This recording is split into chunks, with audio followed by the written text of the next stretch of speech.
Masechet Baba Batra, Daf Kof Samech Vav. In the Mishnah yesterday, we saw that if someone writes in a document, "You owe me kesef zuzin," silver coins, silver dinars, it says plural, which are, and then afterwards there's a number there, but the number is erased. So we don't know if it says 2 or 100 or 10,000.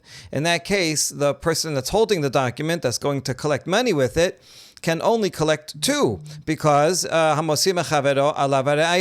he wants to collect more than that, then he would have to prove that in fact said in there 10,000. But all he can prove is the plural number, so he can only collect the minimum of a plural, which is only 2.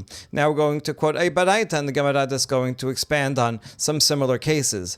Tenor banan, amar kesef en pachot medinar kesef. If it says in a document, "You owe me kesef," in singular, you owe me silver, then when we understand that means a dinar of kesef. As the Gemara is going to ask, maybe it's just a clump of silver or a different denomination. No, when you say silver, the standard thing is 1 dinar of silver, so that's what he pays. If he writes kesef dinarin, v'dinarin kesef, en pachot mishene dinarin kesef. If it says silver dinarin or dinarin silver, either way, well then he can collect not less than 2 dinarin of kesef, also not more. He just says plural, didn't say a specific number. So then the minimum of a plural is 2, that's 2 dinarin.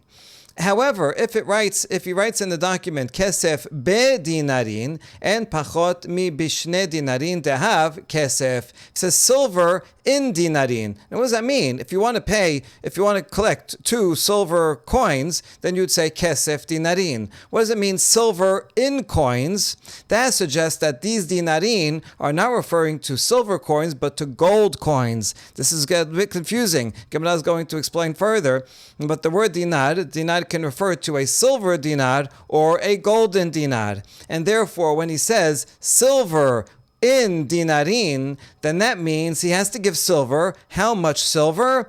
2 dinarin of gold worth of silver. So we go look at the price. How much is 2 dinarin worth of gold?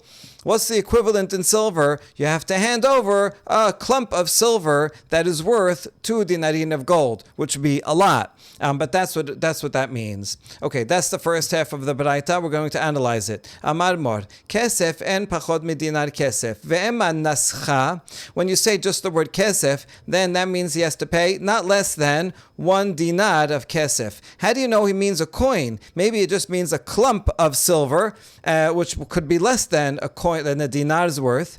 Amar Rabbi Elazar dechatu be matbeya. Rabbi Elazar says, no, we're talking about a case where it says in the document a coin. So that's how we know it's a coin. It says matbeya kesef. We just left that out in the baraita.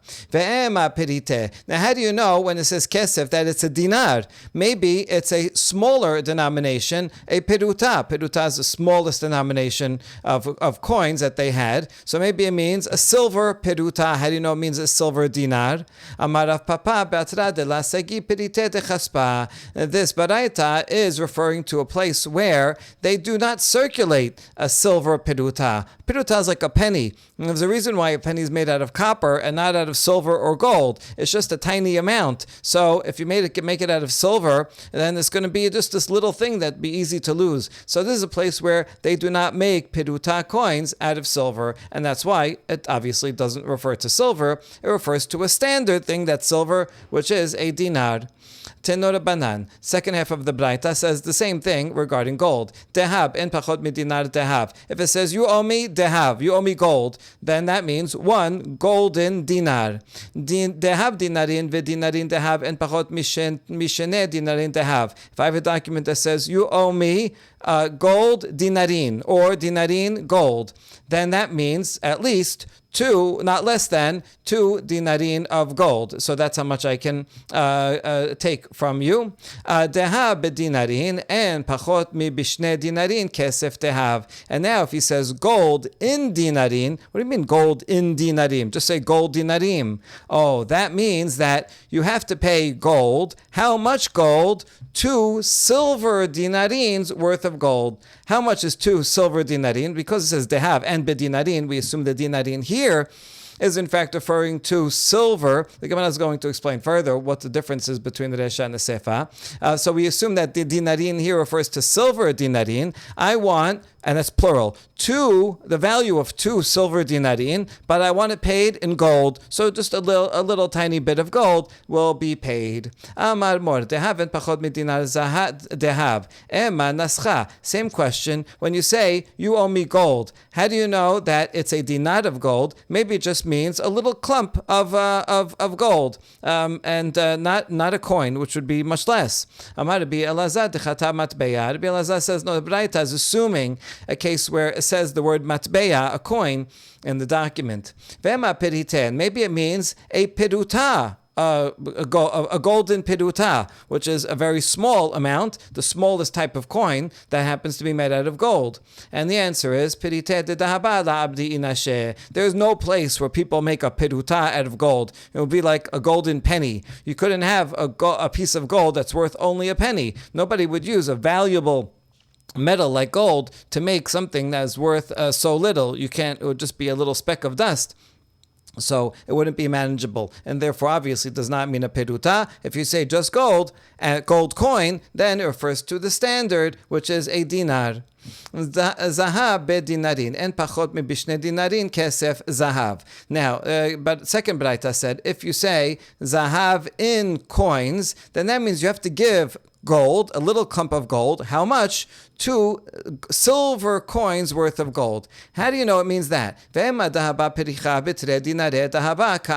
Maybe it means some broken pieces of gold. How much? 2 dinarin of gold worth of that. Right? By saying zahab b'dinarin, he's saying, I want dinarin, and dinar here maybe refers to golden coins, but you don't have to pay me with golden dinarin, actual coins. You could just give me clumps of gold that are worth 2 dinarin of gold. How do you know this dinarin is referring to silver and not gold? Amar Abaye yad bala shetar ala tachtona. Abaye explains that the one person holding the shetar, he is at a disadvantage because he's motzi mechavero. He's trying to collect money. So the guy who has to pay can say, well, maybe dinarin means silver. I claim it means silver. So if the guy holding it says, I claim it means gold, but he has to prove that when it says dinarin in there, it means gold. He cannot prove it because it's an ambiguous term. And therefore, since he can't prove it, then he can only collect the lesser amount, and the lesser amount in this case would be gold in the value of 2 silver dinarin. We ask about that. There's versions that say here, Ihachi, Resha de Katani, Kesef bedinarin, en pachot mishene dirin zahav, Kesef, Amai, Ema kaspa, Nascha betre dinare, kaspa ka'amar. So now in the Resha, we ask, should be the same principle. In the Resha, when it says Kesef bedinarin, and the Baraita said that means that you have to pay silver. How much of silver? 2 golden coins worth of silver. Well, that's a higher amount. Why are you assuming a higher amount? You just said the person holding it can only prove the lower amount. Well, the lower amount would be kesef of dinarin would be 2 silver coins. So maybe dinarin means kaspa, means silver, and what he means is some clumps of silver that are worth 2 silver coins, and that would be the lesser amount. You should be consistent and always give only be able to collect the lesser amount when there's an ambiguous statement like kesef b'dinarin or zahav b'dinarin. Amar Rav Asher, Resha dechtab dinare, Sefa dechatab dinarin. Rav Asher says, actually there's a subtle difference between the Resha and the Sefa. It doesn't say so in our version here. Here it just says dinarin in both dinarin. But Rav Asher says, the correct reading of the Baraita is that in the Resha, it says the word dinare, and the Sefa it says dinarin. What's the difference between dinare, that refers to gold, and dinarin, which refers to silver? As follows. Silver dinarin were more common. That was commonly used. And so therefore, if you just say dinarin as an absolute verb, a standalone verb, not connected to anything, then you have to assume that means silver. Okay, easy. Now, dinare is in semichut. It's connected with the next word. Dinare literally means coins of. So it's connected. What is it connected to if you're just saying it? Well, it's actually a short for dinare zahav. So in the usual language,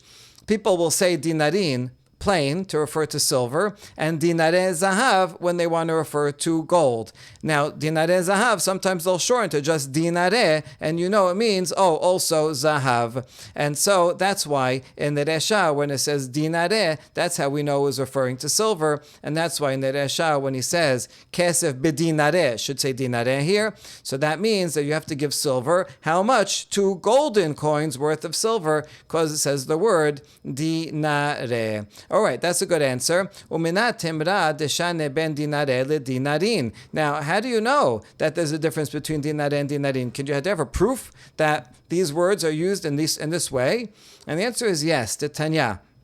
We have a Mishnah in Masechet Keretot that says, "Haisha shayu aleha sefek chamesh ledot." A woman has a doubt whether she has to bring korbanot for giving birth. How could she have a doubt? As follows: if a woman gives birth to a child, she has to wait a certain number of days, and then she has to bring 2 korbanot, an olah and a chatat. If she's rich, an animal. If she's poor, she could bring birds. Let's just go with birds. Okay, that's if she gives birth. If she gives birth 5 times, she has to give 5 pairs of birds. Now, not only if she gives birth to a live baby, also for a miscarriage, also requires her to wait that time, 40 days or 80 days for a boy or for a girl, and bring a pair of birds. However, that's only if the pregnancy is somewhat far along and it's already developed, the fetus. But if it's early on in the pregnancy, it's just a little embryo that doesn't look like anything, well then she does not have to bring any birds. So does not have to wait those 40 and 80 days. So now she has a safek. She had a miscarriage sometime in between, and she didn't look at the miscarriage carefully to see or to know whether it requires bringing birds or not. And that happened 5 times, 5 miscarriages. So now she has 5 cases of doubt whether she has to bring, for each one, 2 pairs of birds, or maybe she has to bring nothing. Or another similar case, a woman is a zava. A woman who sees blood at the regular time of her period is called nida. That doesn't require any korbanot. That's just going to the mikveh after waiting. However, a zava is someone who sees blood 3 days in a row, not at the time when she is expecting to see her period. That's called zava. And if she sees it 3 days in a row, then that's zava gedola, and she has to wait a certain amount of time, 7 clean days, and then on the 8th day she brings 2 birds. Okay, now she's safek. What does she not know? She knows that she saw blood 3 days in a row. She's not sure if it was during the expected time or not expected time. She wasn't keeping track of the calendar, and she doesn't know. And that happened 5 times. So it could be that she has to bring 5 pairs of birds. Could be she has to bring 0 pairs of birds. So what should she do? The answer is מביאה קורבן אחד ואוכלת בזבחים ונשאר עליה חובה. She brings 1 pair of birds and then she can eat korbanot. That's the system. If she's tameh in either of these ways, she has to wait. And then she goes to the mikveh, and she's somewhat tahor at that point, but still cannot come into the Bet HaMikdash and eat from korbanot that she's allowed to eat. But after she brings even 1 pair of birds, then she is allowed to eat korbanot. Why? Maybe she has to bring 5. The answer is doesn't matter. If you get tameh many times and then you go to the mikveh once, that's sufficient. You don't have to go to the mikveh that many times. So too here, even if she did become a zava 5 times, nevertheless, once she brings 1 pair of korbanot, then that's it. She is considered tahor, and she can eat from korbanot. Now the rest of them, actually, she never has to bring. In fact, it's actually better if she doesn't bring them. Why? Because every pair that she brings, 1 is an olah, 1 is a chatat. Now there's a problem with a chatat. You can only bring a chatat if you actually need to, if you actually were a zava, or you actually were a yoledet. If not, you can't just bring a voluntary chatat. And so what happens when there's a safek chatat? I'm not sure if I have to bring this or not. Well, what happens with it? Usually, if it's a vadai chatat, the kohanim can eat it. That's good. But if it's a safek chatat, maybe it's invalid, and therefore the kohanim, they offer it, but they cannot eat it. They have to bury it. So this is not good. We don't want to bring any korban hatat offerings out of safek if we don't have to. So to be nice, we let her bring one korban hatat so that she can become fully tahor and eat korbanot, even though we're going to have to bury it. But the rest of them, they're gonna go to waste. They're gonna be buried, and so therefore she brings one so that she can eat korbanot, and the rest, since they're only safek, she has no need to bring them at all. However, היו עליה 5 לידות ודאות, 5 זיוות ודאות, מביאה קורבן אחד ואוכלת בזבחים והשאר עליה חובה. If she has to bring 5 times birds for definite giving birth. She gave birth to 5 children, 5 healthy children, or 5 late miscarriages. Either way, she knows she definitely has to bring 5 sets of birds, but she didn't bring them right after. She didn't bring it right after she had her first baby and second baby. She waited, so they built up. She owes 5 things, or she was a definite zava 5 times, right over a course of time. She was a zava 5 times, and so she has to definitely bring 5 pairs of birds. And so now she is tameh. So what should she do? She brings 1 pair of birds, and already once you bring 1 pair of birds, that's it. She's out of the tum'ah status, and she can eat korbanot at that time. However, in this case, she has to bring the other ones. She has a monetary and religious obligation to bring the other ones because she definitely was a zavat 4 more times, so she has to bring them. Not bringing them won't preclude her from entering into the Bet HaMikdash and eating from sacrifices. She can do all that, but she does have an obligation to bring them. Okay, all that is background to the following story that's mentioned in the Mishnah. This is why we're bringing this, because in this story it's going to mention dinare and dinarin. Maseh ve'amdu kinim b'Yerushalayim bedinare zahav. One time there was a lot of demand for birds, a lot of people that needed to bring bird offerings, and so supply and demand, the price went up, and a pair of birds went for dinare zahav. You had to pay golden coins in order to buy a pair of birds, and a lot of people couldn't afford it, and this is a big problem. For childbirth, it's supposed to be animals for a rich person, and the birds are supposed to be for someone who cannot afford. But now the poor people could not even afford the birds. So this is a big problem. Notice it says dinare here, dinare zahav. So the word dinare is referring to golden dinarim. Amar Rabban Shimon ben Gamliel, hama'on hazeh imalin halayla ad sheyehu bedinarin. And Rabban Shimon ben Gamliel says, I have to do something about this. I have to help people from this terrible price gouging inflation. So I take an oath by he who dwells in this place, by Hashem. I will not sleep tonight until the price goes down to dinarin. Well, dinarin obviously then means silver coins. If it meant gold, then that would be the same price as it is now. He wants it to go down. So how's he going to get the price down?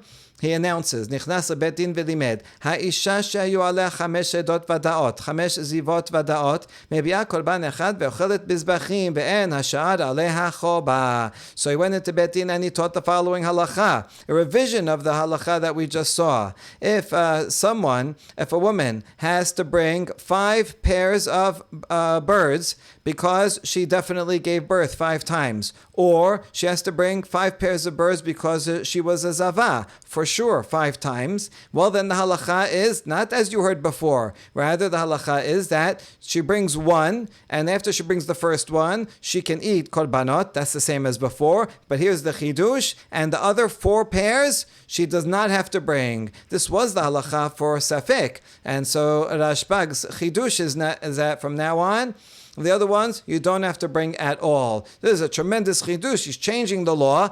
But why is he changing the law? Because he felt bad that people have to pay so much money to bring a pair of birds. And so now that they only have to bring 1 instead of 5, so then that'll be a lot easier. And sure enough, it worked and the price came down. V'amdu kinim bo bayom b'atayim. And on that very day, a pair of birds was worth only a quarter of a dinar, a quarter of a silver dinar. So not only did he bring the price down, not just to dinarin, not just to silver coins. It worked so well that it went all the way down to a quarter of a silver dinar to buy a pair of birds. And so we brought this not only because it's a wonderful story, but also because we see that when it says dinarin, just stam dinarin, that means silver coins. And when you want to say gold coins, you say dinare zahav, or if you, for short, you might say just dinare. But this is a proof for the difference in the terminology. We next explain the next part of the Mishnah that says Katub milema'la. If in a loan document it says on top you owe me $100, but on the bottom it says $200, you repeat the information on the top and bottom of the document. So then what do we do? And the answer of the Mishnah is that you always go by the later one. We assume the second one is the real one, and then the top one, he made a mistake or he changed his mind. So the bottom one is the real one. The Mishnah asks, then why bother writing anything on top if you're just going to ignore it? And the answer is it's a backup. Just in case when he wrote the bottom one, he skipped a letter, then he can look at the top one as reference, as a backup, to fill in, oh, this is what he meant. Okay, that was the Mishnah. Now we're going to explain. Based on the Braita, Tenor Banan. Yilamed atachton min ha'alyon be'ot achat avalo b'shte otiyot. When the Mishnah says that if you're missing a letter on the bottom, you can fill it in based on what is on top, that is only regarding one letter. If there's one letter missing from the word on the bottom, and so the word on the bottom is 3 letters, and the one on top has 4 letters, then you can say, oh, see, what he really meant is the one on top. But if there's 2 letters missing on the bottom, that's too much to fill in. Then we assume no, that he just changed his mind, the top one is wrong, and just go with the 2 letters, whatever it says, whether it's valid or not. Kegon Hanan mehanani ve'anan me'anani. For example, here's what would be valid. If it says on the bottom Hanan, but on the top it says Hanani. It's a person's name. So who is it referring to? Is it Mr. Hanan or Mr. Hanani? And the answer is, it must be, we go with the top one. And on the bottom, describe, just forgot a letter. Or the same thing with Anan and Anani. It says Anani on the top. That's what it means. And he forgot to write the word Anan. He forgot to write the Yud on the bottom, or it got rubbed out. Okay, now if you're going to fill in 1 letter on the bottom based on what it says on top, then why is 1 letter okay but not 2 letters? Why not? If it says chet nun, why not fill in nun yud if it says chanani on top and just chan on the bottom? And the answer is dilma mitrame shem ben arbautiyot v'havale palga dishma. Because let's say it's a case like this where the name is 4 letters, chanani, and now you're going to be filling in half of the letter based on what it says above. That's not okay. We don't want half of the name, rather, to be filled in. If it's just 1 out of 4 letters that you're filling in, that's okay. Fine. Basically, the name is mostly there on the bottom. We're just filling in a minority. That's okay. But if it just says chet nun and you have to fill in half of it, reconstruct half of it, that's too much to reconstruct. Who knows what it said? So that's too much. If so, however, ihachi otachat name dilma mitrame leshem ben shete otiyot v'havale palge dishma. If so, then what if there's a name that's 2 letters long, like the word Dan? His name is Dan, and so now it says just Dalid on the bottom, and it says Dan on top. So now, according to the Mishnah, you can reconstruct it because you're allowed to fill in 1 letter, but that's also half of the name. And so you just said, oh, we don't want half the name to be reconstructed, only minority, but 1 letter might be half. Rather,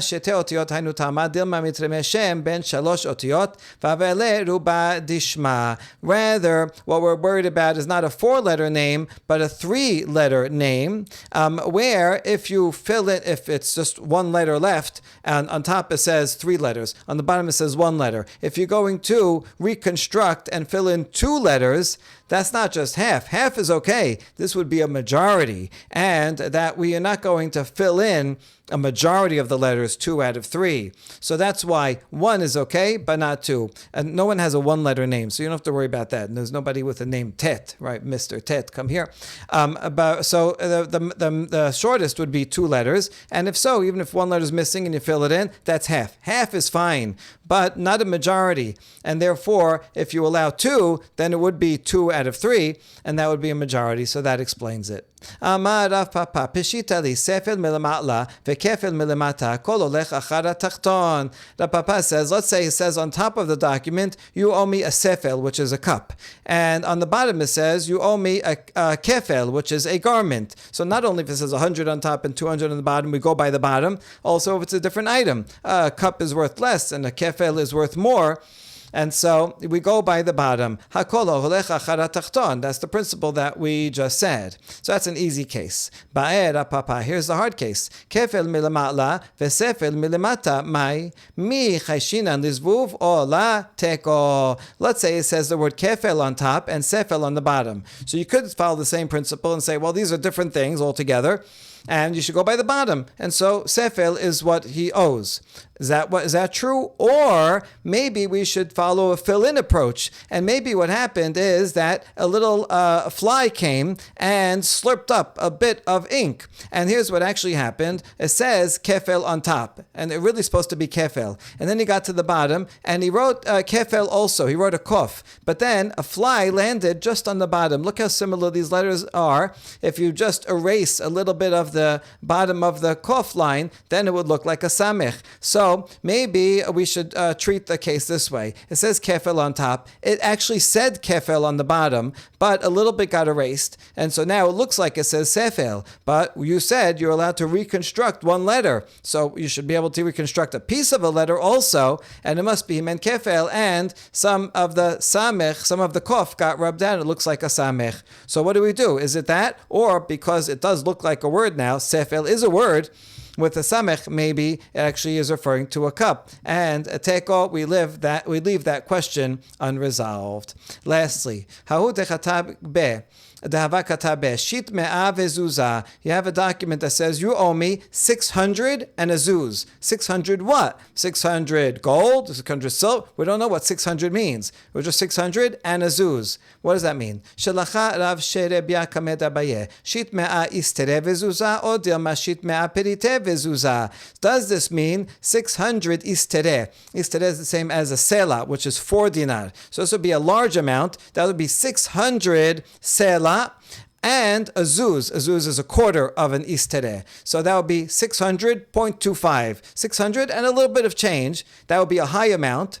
Or maybe it means, in other versions, there's another possibility inserted here, which is actually the most straightforward possibility, that 600 zuz. Zuz is the same as 1 dinar. So maybe it means 601 dinar. So how do you say that? 600 whatever, dinar, and 1 zuz. It means all the same denomination, 601 zuz. Maybe that's what it means.